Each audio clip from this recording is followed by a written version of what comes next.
थोड़ा सा मैं चलूं पीछे लौट के। सुमंत जी पहुंचे हैं अयोध्या में,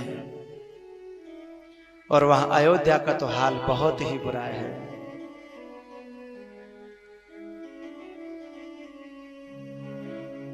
कल्पना नहीं की जा सकती उस हाल की। क्यों? क्योंकि परमात्मा प्रेम का अवतार था और वो वहां अपनी पूरी युवा अवस्था तक रहा। शादी भी हुई, सीता जी भी वहां रही और फिर छोड़ करके जाए।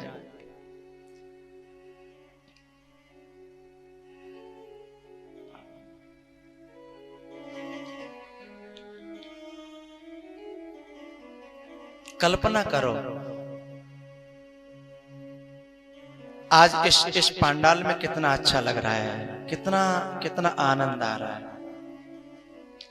लेकिन इस कथा का वियोग भी तुमसे असह्य होता है। तुम कोई बीमार पड़ जाता है, किसी का हृदय टूट जाता है।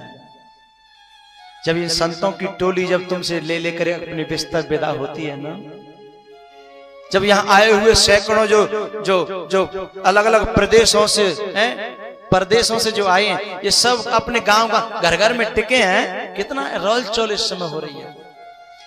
राम कथा तुम्हारे नगर में आई है, तुम्हारे गांव में आई है, तब इतनी रोल चोल है। और जिसकी कथा है वो जिस नगर में रहा होगा, जिस अवध में रहा होगा, कितनी रोल चोल रही होगी।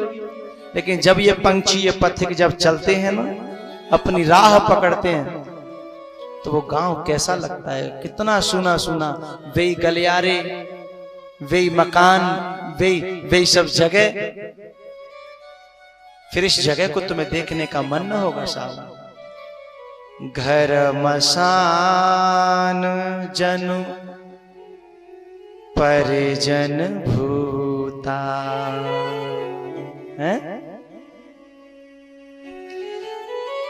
कोई आश्चर्य नहीं है कि दशरथ जी ने अपने प्राण त्याग दिए। कोई आश्चर्य नहीं है, क्योंकि दशरथ पहले कह चुके हैं कि प्राण प्राण के, ये राम मेरे प्राण के भी प्राण हैं।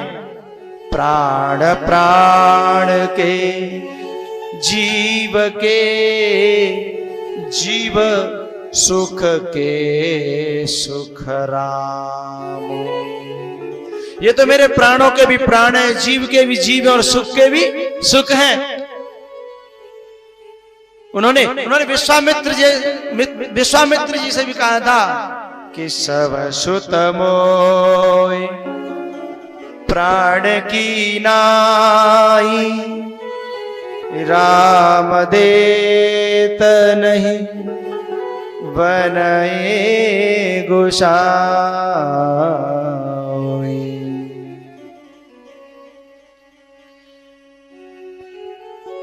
सुमंत जी ने जैसे आकर के सूचना दी, बस दशरथ जी राम राम कही, राम कहे, राम राम कहे राम। अपने शरीर का, अपने प्राणों का त्याग कर दिया। क्यों? दशरथ जी ने प्राणों का त्याग क्यों कर दिया? दशरथ जी ने कहा, सोचा मन में कि जब जिसके लिए शरीर रखा था जब वही चला गया, तो अब इस शरीर की मुझे आवश्यकता नहीं है। भैया पूरी अयोध्या में मातम फैल गया। तुरंत वशिष्ठ जी वहां उपस्थित होते हैं और शरीर को तेल में रखवा दिया और रातों रात दूत भेज दिए कि जाओ भरत को बुला करके लाओ। दूत रातों चले हैं और उधर भरत जी को अशगुन होने लगे। भरत जी को बहुत अशगुन होते हैं, लेकिन वो सोचते हैं, समझ में नहीं आता, क्योंकि भरत जी ननिहाल में थे। इधर उत्पात शुरू हुए और उधर अशगुन शुरू हो गए। रोज भरत जी शंकर भगवान को मनाते हैं कि हे भोलेनाथ, ये मुझे क्या हो रहा है, ये मेरे अशगुन क्यों हो रहे हैं, क्या होने वाला है। शिव अभिषेक करहे विधि नाना, विप्रजिमाए देहि बहुदाना।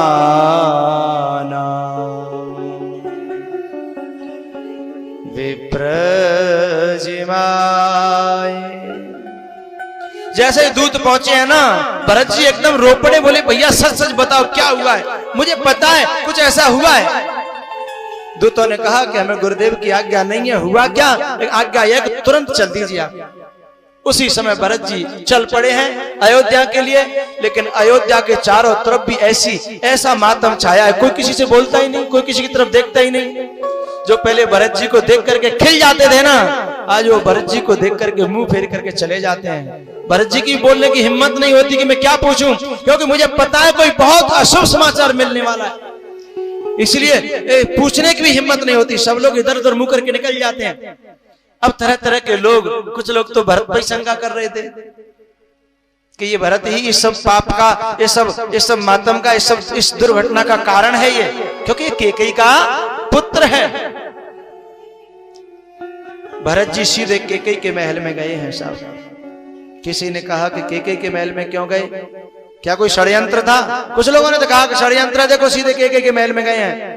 लेकिन जो समझदार थे ना, उन्हें पता था कि दशरथ, राम सब ज्यादातर उस समय केकई के महल में ही रहा करते थे, क्योंकि केकई को बहुत प्यार था राम से।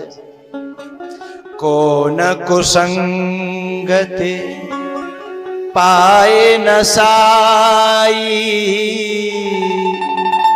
रहे न नीच मते चतुराई।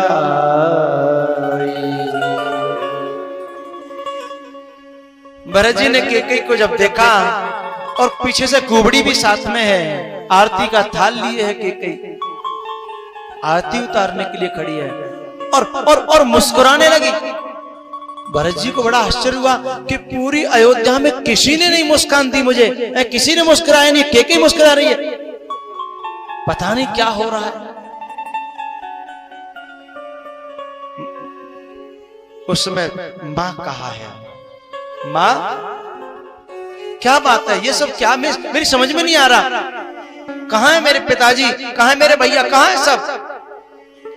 केकई ने कहा, तात बात में सकल सवारी, भई सहाय मंथरा विचारी, कछुक काज विधि बीच बिगारा। क्या बात संभाल ली और क्या बात बिगड़ गई, वो तो बताओ मुझे। तब जैसे केकई ने बताया कि तुम्हारे पिताजी नहीं रहे, भरत के होश उड़ गए कि पिताजी मरे धरे और ये मुस्कुरा रही है। भरत जी ने कहा कि मेरे भैया कहां है फिर? बोले उनका तो वनवास हो गया। अब भरत जी को इतनी ग्लानि हुई कि न तो समझ में नहीं आ रहा कि मैं कहां मर जाऊं, कहां धरती में गड़ जाऊं। अब ये सब क्या समझ गए वो क्या हुआ। उसने कह दिया कि मैंने ये बात संभाली है। उसी क्षण भरत जी ने अपने मन ही मन संकल्प कर लिया कि आज से तू मेरी जननी नहीं है, तू मेरी मां नहीं है, और मैं ऐसी का बेटा नहीं हूं। वर मागत तो भई नहीं पीरा, गरी न जिय मोह पर कीरा। भरत जी तुरंत वहां से संकल्प करके मन में कौशल्या के पास जाती है, मां ये सब भरत जी ने अनेकों बातें कही हैं कि मां यदि मेरी इसमें थोड़ी भी सहमति हो तो मेरी वो गति हो, मेरी वो गति हो, मेरी ये गति हो, मेरी वो गति हो। लेकिन कौशल्या ने भरत को हृदय से लगा लिया, बेटा ऐसी कोई शंका करे वो खुद गलत होगा है, और उसने कभी धर्म अधर्म को जाना नहीं होगा। तेरे जैसा पूत मिलना तो बहुत मुश्किल है। थोड़ी सी सांत्वना तो मिली भरत को, लेकिन जिये की जरन मिट नहीं रही है साहब। गुरुदेव के पास पहुंचे, गुरुदेव ये सब तुम्हारे रहते हुए क्या हो गया, ये सब कैसे हो गया आपके रहते हुए। गुरुदेव ने कई बात कही समझाने के लिए, लेकिन भरत जी ने एक प्रश्न खड़ा कर दिया। गुरुदेव मुझे तो लगता है ये सब आपका किया हुआ है, मुझे लगता है ये सब आपका किया हुआ है। वशिष्ठ जी बोले हमारा किया हुआ कैसे भैया? बोले गुरुदेव आपको तो पहले से पता था और आप चाहते तो इस दुर्घटना को रोक सकते थे। क्यों? क्योंकि आप जब त्रेता को द्वापर और द्वापर को त्रेता कर सकते हो, तो क्या इस दुर्घटना को नहीं रोक सकते? चलो आप रोकते नहीं, लेकिन जिस प्रकार से वरदान मांगे गए तो कम से कम वरदानों को उस प्रकार से पालन तो कराते। पहला वरदान गुरुदेव भरत को टीका था ना, और दूसरा वरदान राम को वनवास। जब आपकी उपस्थिति में ये सब हुआ तो आपको ये तो कम से कम कहना चाहिए था कि पहले भरत को बुलाओ, पहले वरदान को पहले पूरा करो, पहले भरत को टीका करो। फिर गुरुदेव मैं जानता कि मेरे राम को कौन वनवास दे देता, मुझे टीका तो करते आप, लेकिन आपने दूसरा वरदान पहले पूरा करा दिया, भरत को इस अयोध्या में आने तक नहीं दिया। अब मैं आपकी इसमें आपका मंतव्य न कहूं तो क्या कहूं? आंखें छलक आई वशिष्ठ जी की। जब व्यक्ति हताश निराश होता तो एक ही बात कहता है, सुनहु भरत भावी प्रबल, बिलखी कहे ओ मुनिनाथ, हानि लाभ जीवन मरण, जस अप जस विधि हाथ। भरत जी ने कहा गुरुदेव मैं मानता हूं कि ये सब विधि के हाथ में है, पर मैं ये भी मानता हूं कि विधि तुम्हारे हाथ में है। विधि माने ब्रह्मा, और आप ब्रह्मा के पुत्र हो। जिस समय वशिष्ठ जी को वैराग्य हुआ और ये संन्यास लेने जा रहे थे, उसमें ब्रह्मा जी ने आकर के रोका था और कहा था कि इस रघुवंश के तुम कुलगुरु बनो। लेकिन उसमें वशिष्ठ जी ने कहा था कि उपरोहित्य कर्म अति मंदा, मैं ये पंडिताई नहीं कर पाऊंगा, ये मुझे अच्छी नहीं लगती। वेद पुराण सुमृत कर निंदा। तो ब्रह्मा जी ने कहा कि जिसे पाने के लिए तुम जंगल में जाओगे और वो तुम्हारे घर में आकर के शिष्य बने तो कैसी बात है? वशिष्ठ जी ने कहा शिष्य बने? अरे जिस ब्रह्म को पाने के लिए तुम सन्यास लेना चाहते हो और तुम्हें यहीं आकर के तुम्हारा चेला बनेगा, शिष्य बनेगा, तो क्या दिक्कत है? वशिष्ठ जी बोले चलो तो आपकी आज्ञा मान लेता हूं, लेकिन कब की बात, कब होगा ऐसा? बोले त्रेता युग में। सतयुग पहले क्रम ये था, सतयुग, द्वापर, त्रेता, कलयुग। लेकिन वशिष्ठ जी ने कहा कि मैं इतना इंतजार नहीं कर पाऊंगा पिताजी, ब्रह्मा जी से इतना इंतजार मैं नहीं कर पाऊंगा। यदि आप मुझे इस कुल का कुल गुरु बनाना चाहते हो तो फिर त्रेता को इधर लाओ, द्वापर को उधर पहुंचाओ, हैं? तब युगों को बदल दिया जिसने, क्या वो इस घटना को नहीं बदल सकता था? गुरुदेव आपका मंतव्य रहा इसमें।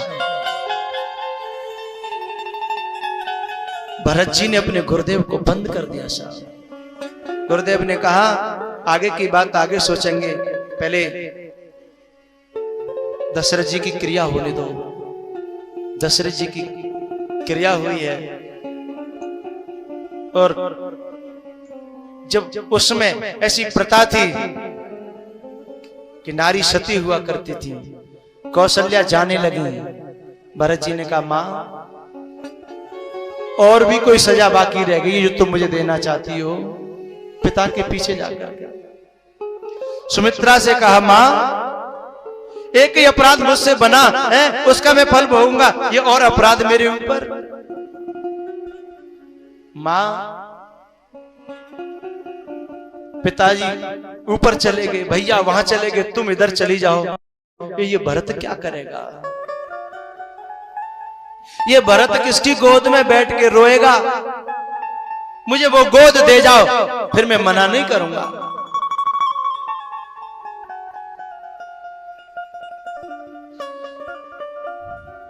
दशरथ जी की क्रिया हुई है और सब भरत को राज तिलक करने के पक्ष में, गुरु भी, मां भी, मंत्री भी, बड़े बूढ़े भी, सब भरत को राज देने के चक्कर में।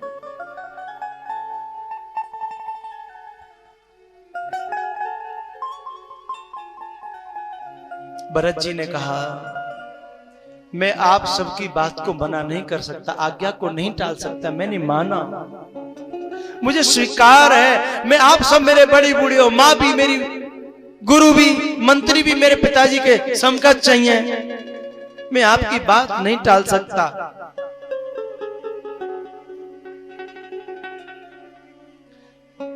लेकिन मेरी समस्या तो सुन लो। बिन देखे रघुनाथ पद, जिय की जरनि न जाय। गुरुदेव आप जो कहोगे मैं वही करूंगा, मेरी मां कौशल्या मुझे जो कहेगी मैं वही करूंगा, ये मंत्री मुझसे जो कहेंगे मैं वही करूंगा, लेकिन मुझे एक बार प्रभु के दर्शन तो करके आने दो, फिर आप जो कहोगे मैं वो करने के लिए तैयार हूं।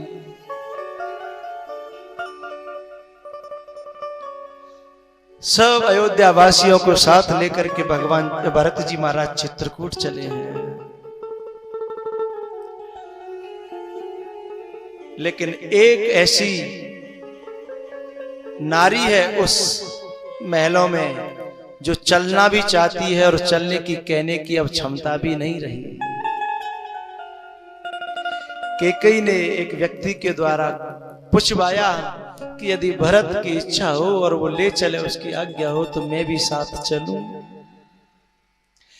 संत वो है साहब, उसके साथ किसी ने कुछ भी किया हो, लेकिन जब वो आगे बढ़ता हो तो साथ सबको ले लेके चलो।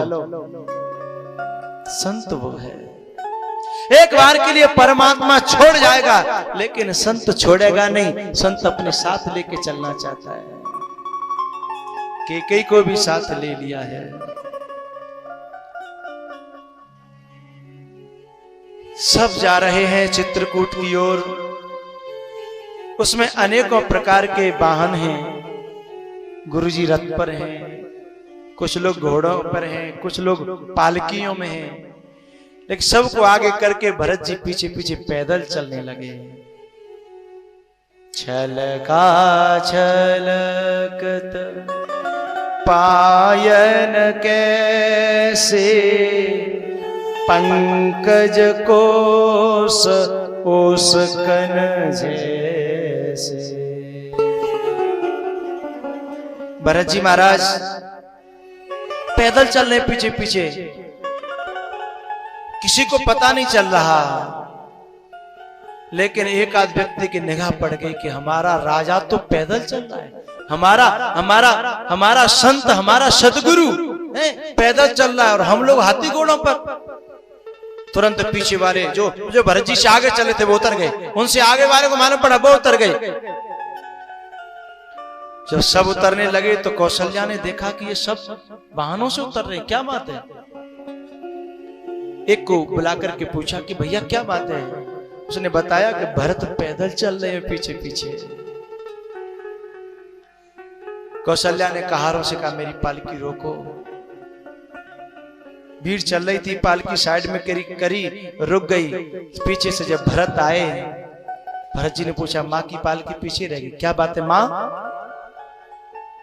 कौशल्या ने कहा बेटा मैं ये समझती हूं कि तेरी साधना का भाव बहुत ऊंचा है, मुझे पता है तेरे अंदर भाव है राम के प्रति, तेरे अंदर भाव है तेरे बड़े भाई के प्रति, तू क्योंकि तेरा परमात्मा पैदल चल रहा है, तू रथ पे नहीं चढ़ सकता, मैंने माना। लेकिन यदि तू पैदल चला तो ये सारी जनता परेशान हो जाएगी। ये भी भगवान के भक्त हैं और तू भी भगवान का भक्त है। भक्त होकर के भक्त की सुविधा के लिए तुझे अपना नियम तोड़ना चाहिए। मैं तेरी मां हूं, यदि हो सके तो तू भी वाहन ग्रहण कर ले। भरत ने कहा, मां सवते सेवक धर्म कठोरा, सिरवर जाऊं उचित असमोरा।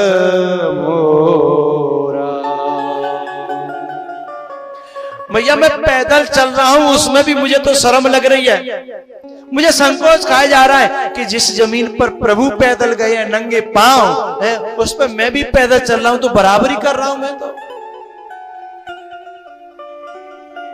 कौशल्या ने कहा, बेटा मैं तेरी मां हूं, मेरी आज्ञा समझ। ये रामचरितमानस बलिदानों की कथा है साहब। अपने नियमों का बलिदान किया लोगों ने, अपने सुखों का बलिदान किया लोगों ने।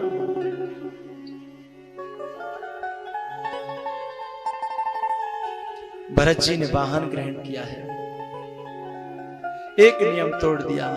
जब जब आप चित्रकूट की ओर जाओगे, जब जब आप भगवान की ओर जाओगे, जब जब अपने साध्य की ओर चलोगे, तुम्हें अपने नियमों की बलिदान करने पड़ेंगे साहब। तुम अपनी मान्यताओं को तोड़ना पड़ेगा और विघ्नों पर विघ्न आएंगे साहब। आगे आगे एक विघ्न आ गया। सूचना निषाद राज गुह को मिली कि भरत सेना लेकर के आ रहा है, लेकिन वो तो बड़े बूढ़े थे, उन्होंने बता दिया कि पहले शगुन ले लो। जैसे तैसे फिर वहां जैसे निषाद को मालूम पड़ा कि मैं तो बड़ा गलत था, हैं? यदि मैंने ये सब कर दिया होता तो बहुत बुरा हो जाता। चरणों में गिर पड़ा भरत जी के। भरत जी ने गले से लगा लिया, क्योंकि प्यारे की हर वस्तु प्यारी होती है।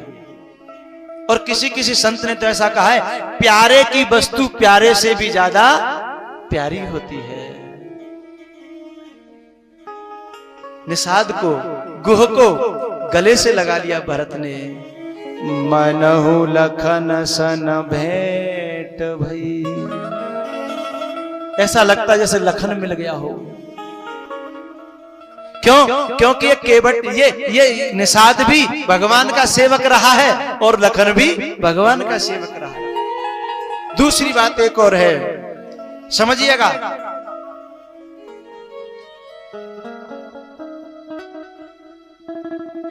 सच्चा शिष्य है ये निषाद लखन जी का। लखन जी का सच्चा शिष्य है। अभी लखन भी आगे ऐसे ही कहेगा जो ये निषाद कह रहा है ना कि भरत की इतनी हिम्मत, यही बात बिल्कुल लखन कहेंगे आगे चल करके कि भरत की इतनी हिम्मत। यहां लखन जी क्यों लग रहे हैं? निषाद में लखन लग रहे हैं भरत जी को। पता है क्यों? क्योंकि जो निषाद का मन है ना, वो लखन का मन हो गया है। क्यों? रात्रि भर लखन ने निषाद को उपदेश किया है। रात्रि में भगवान इसके नगर के पास में सोए और लखन पहरेदारी पर थे। वहां रात्रि में निषाद गया था, गुह गया था और जाकर के लखन जी से कहा था, कैकई नंदिनी मंदमते कोटिल कठिन पनुकी।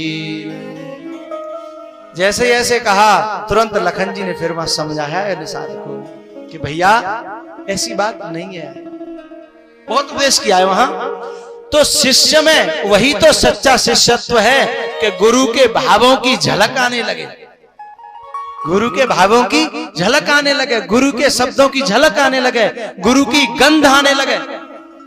जो शिष्य होता है ना, वो गुरु की चलती फिरती समाधि होता है साहब। जिसको देख करके किसी की याद आ जाए, समझो उसके भाव इसमें बैठे हैं। समझ रहे हो ना? जिसको देख करके किसी की याद आ जाए समझ लो वो इसमें समा गया है, विचारों के माध्यम से, भावों के माध्यम से वो उसमें समा गया है। तुम कहीं जाओ और तुम्हें देख करके किसी को किसी संत की याद आए तो समझ लो संत तुम्हारे में समा गया है।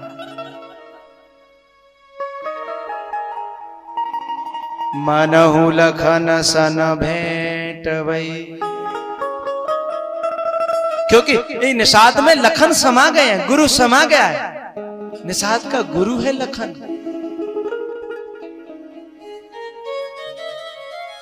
भैया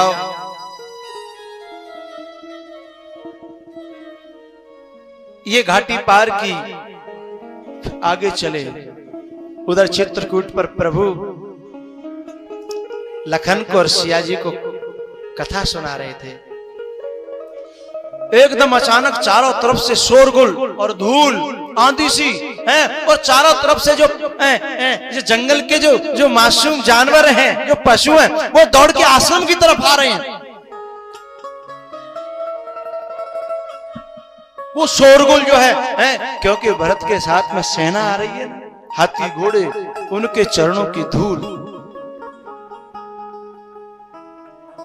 पता है ये जंगली पशु और जानवर, ये मासूम पंछी भी जानते हैं कि हमारी रक्षा कौन करेगा, हमारी रक्षा कौन करेगा। वहीं भागते हैं, वहीं छुपते हैं जाकर के।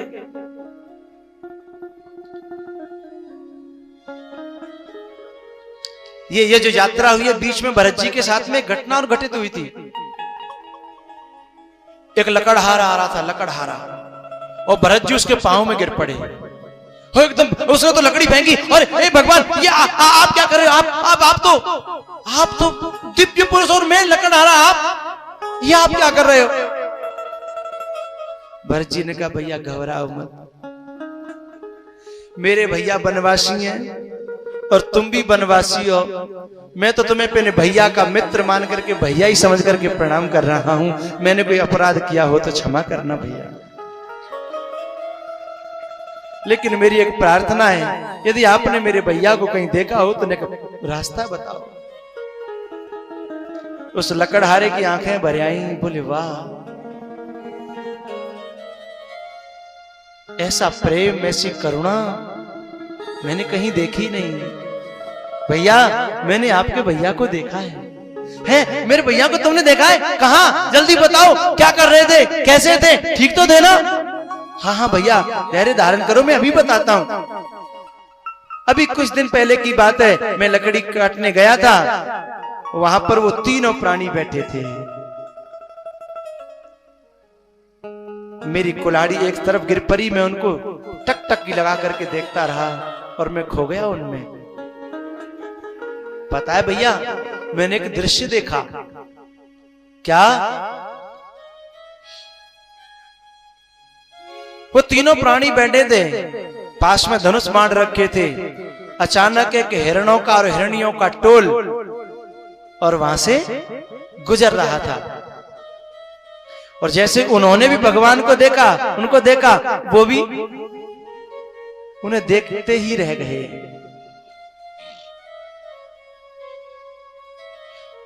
टकटकी लगा के देखने लगे वो, तो भगवान ने पता है अपना बाण उठाया और धनुष पर तान लिया। फिर क्या हुआ? बाण मारा? बोले नहीं, बाण तान के रखा बहुत देर तक। न हिरनी भागी न हिरण भागे, खड़े ही रहे। फिर बहुत देर तक और बाण ताना। जब वे भागे नहीं तो भगवान ने स्वयं पूछा कि भैया मैंने बाण तान रखा है, तुम भागते क्यों नहीं? तो उनमें से वृद्ध हिरण ने कहा कि भगवान जब ये दुनिया हमारे पीछे पड़ती है, तुम तुम्हारी शरण में आते हैं, अब तुम ही जब बाण मारोगे तो हम अब जहां से जाएं तो जाएं कहां? जाऊं कहां तजी चरण तुम्हारे, जाऊं कहां तजी चरण तुम्हारे। यहां की छोड़ के कहां जाए? भरत बोले भैया फिर क्या हुआ? फिर होना क्या था, भगवान ने अपना बाण उतार के रख लिया। ऐसा दृश्य तो मैंने देखा था। फिर वे प्राणी कहां चले गए मुझे पता नहीं भैया। भरत जी ने उसको भी गले लगा लिया कि भैया तूने मेरे प्रभु के दर्शन किए हैं ना, बस तू भी मेरा हो गया। क्योंकि मानी असावाही राम के नाते, जो तेरा हो नहीं सकता वो मेरा हो नहीं सकता, जो तेरा है सो मेरा है। और भरत जी के जीवन में तो आप देख सकते हो, जो जो जो राम की नहीं हुई भरत जी ने भी त्याग दिया।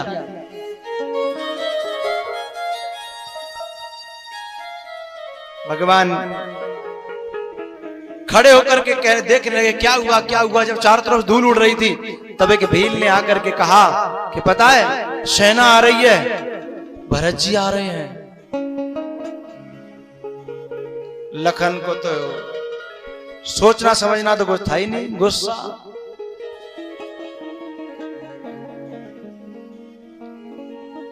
आकाशवाणी हुई, लखन धैर्य धारण करो। तब राम जी ने भी समझाया। लखन का कहना था कि प्रभुता पाहे ताहे मदनाई नहीं असको जनमा जग माई। राम जी ने कहा भैया लखन तेरी बातें सब सत्य हैं, ये बात सत्य है कि प्रभुता पाकर के शायद ही कोई बचे जिसको मद न आए, शायद कोई बचे। माना तेरी बात स्वीकार करता हूं, लेकिन भैया अभी तू भरत को नहीं जानता। भरत हो ही न राज मद विधि हरि हर पद पाए। तू तो राजपद की बात करता है, ये ब्रह्मा जी का विष्णु का और शिव का पद भी मिल जाए तो भी भरत को मद होने वाला नहीं है। ये बात क्यों कह रहे हैं राम? क्योंकि राम को पता है भरत के पास में राम पद है, उसे राजपद की जरूरत नहीं है।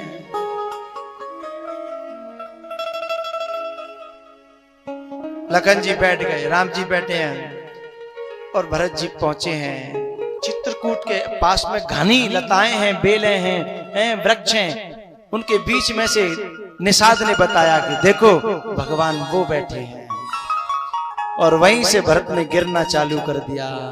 पाही नाथ कही पाई गुसाई, भूतल परे उलकोटे की नाई, भूतल परे उलकोटे की नाई। पाही माम रक्षा करो। और भरत जी गिर पड़े। अभी राम जी को पता सब है लेकिन अभी खड़े नहीं हो रहे, क्योंकि जब तक लखन नहीं कहे तब तक राम सोच रहे कि मैं खड़ा नहीं हूंगा, क्योंकि ये सिफारिश करे तब मैं खड़ा हूं तो अच्छा लगेगा। राम जी की पीठ है, पीछे से भरत जी गिरे हैं, लेकिन लखन जी का तो मुख है। जैसे लखन जी ने देखा कि मेरे भरत भैया गिर पड़े हैं, हालत खराब है, तब लखन जी ने कहा भैया भरत।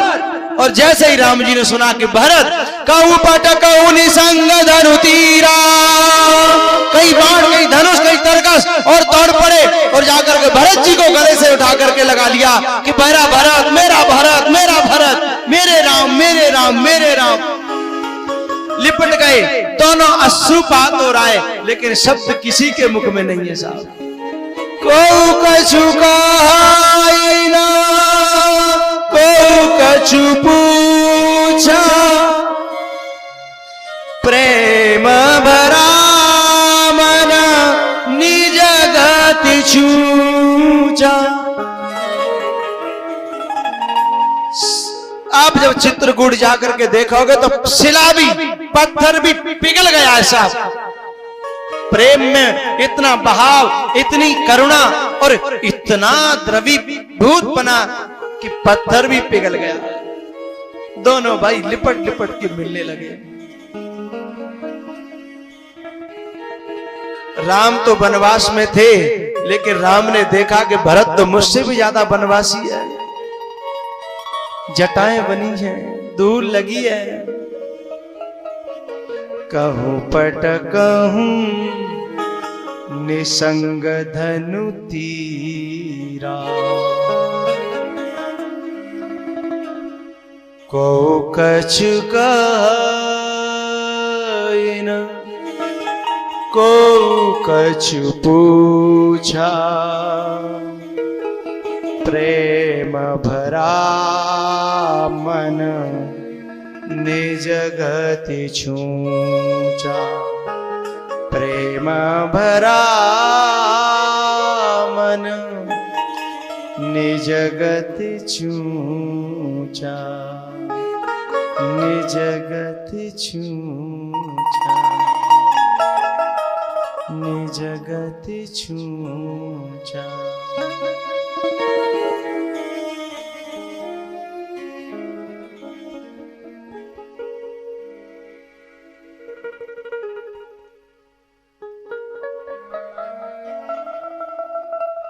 पूरा समाज उस प्रेम में डूब गया। सब लोग, कोई कुछ बोल नहीं पा रहा था।